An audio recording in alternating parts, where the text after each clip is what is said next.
met at a business networking session in Francistown. I think it was held at Tapama. Did I just say Tapama? Very fancy.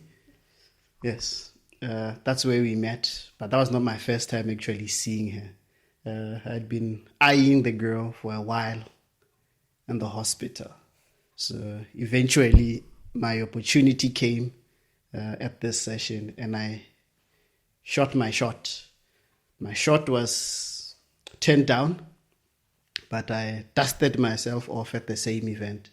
And I went back and I shot my second shot, but this time managed to get her numbers and we started talking from there. So yeah, that is how we met. Pretty dramatic stuff, eh? It was hectic. Yes. So, yeah, we did meet at this networking event for entrepreneurs. Mm. And apparently, I didn't vote for you.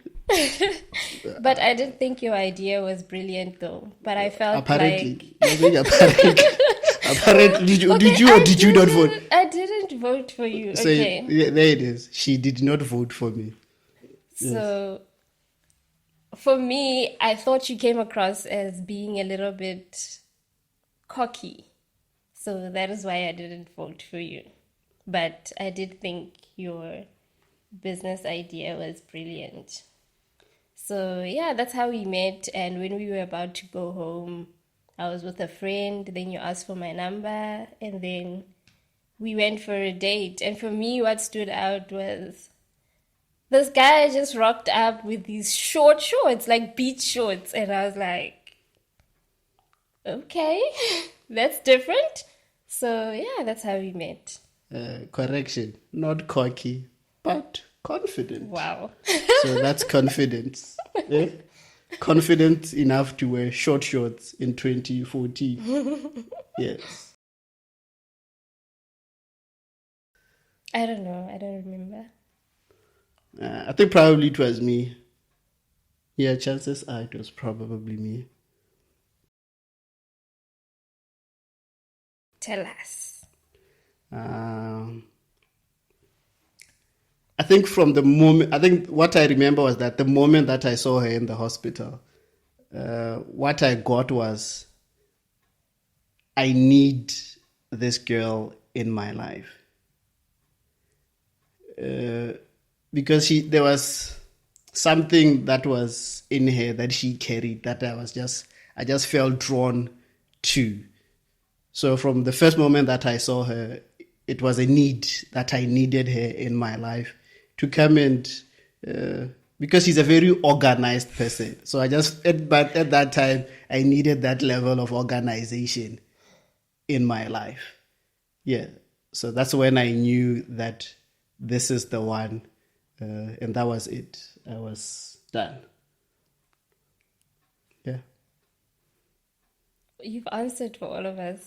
We don't know when you're the one who knows when you're the one. When did you know that okay, there's the potential ones. here? When did you think, okay, maybe there's potential here?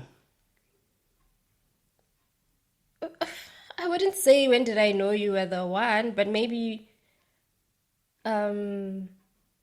okay, like I think I was out for like an event or something like that, and I was talking to you like, wait, here's my mother, talk to my mom. So I was like, your mother? Okay, this is deep now. But yeah, for me that was what stood out. But I wouldn't say there was a point where I was like, oh wow, he's the one or anything like that. Yeah. I think for me, because we got married in April, and then a couple of months later, we were already pregnant. And then pregnancy comes the child and all of that. It was just like every couple of months, there was a big event going on. So we never had a time just to adjust to a new phase in our lives. So it was just like we got married. So now I'm adjusting to now having a wife. And then a couple of months later, now adjusting to fatherhood. So it was just those different phases that just came one after the other.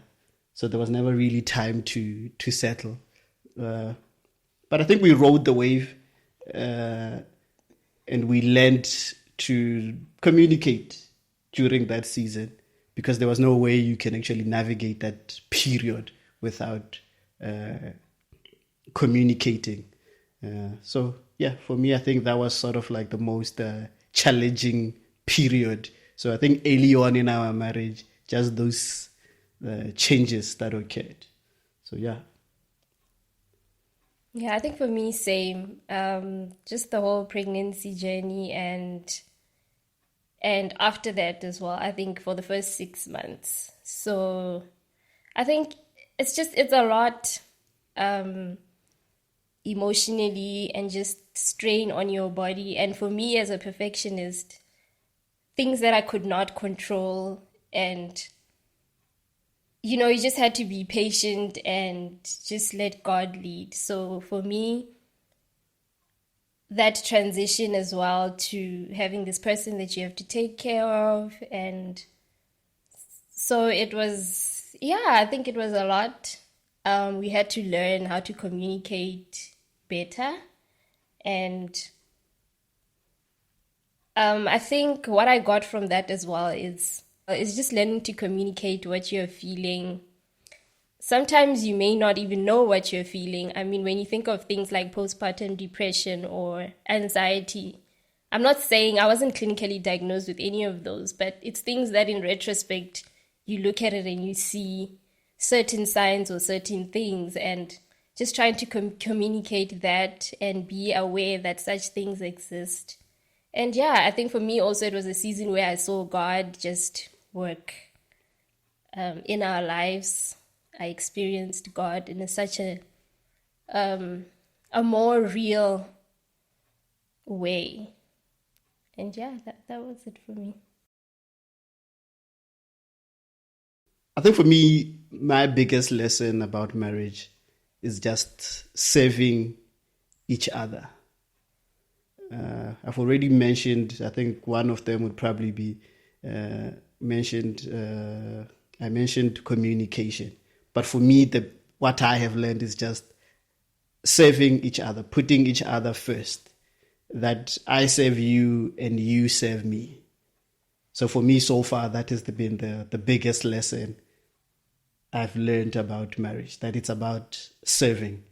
I guess also Jesus says he did not come to be served, but he came to serve.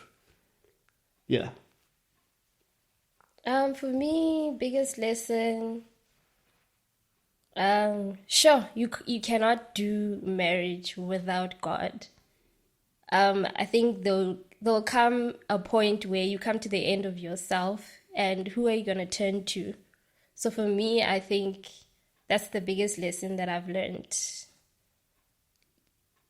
You need God to work in your marriage. Yeah.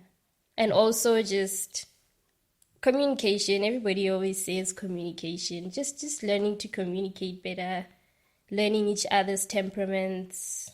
And yeah, for me, those are the lessons that I've learned.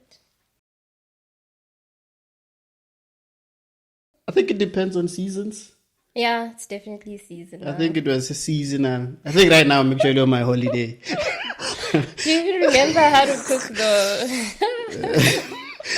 Right now I'm on holiday. Because I think after you gave birth, I took over in the kitchen for a good 6 months. Even before, like I think all I had to do was literally go to work, come back, and just sit there. Yes. I do nothing. Yeah, so before birth and after birth, I was holding it down in the kitchen. So now I'm on holiday. I'm enjoying. Now I just make breakfast and then that's it. Yeah.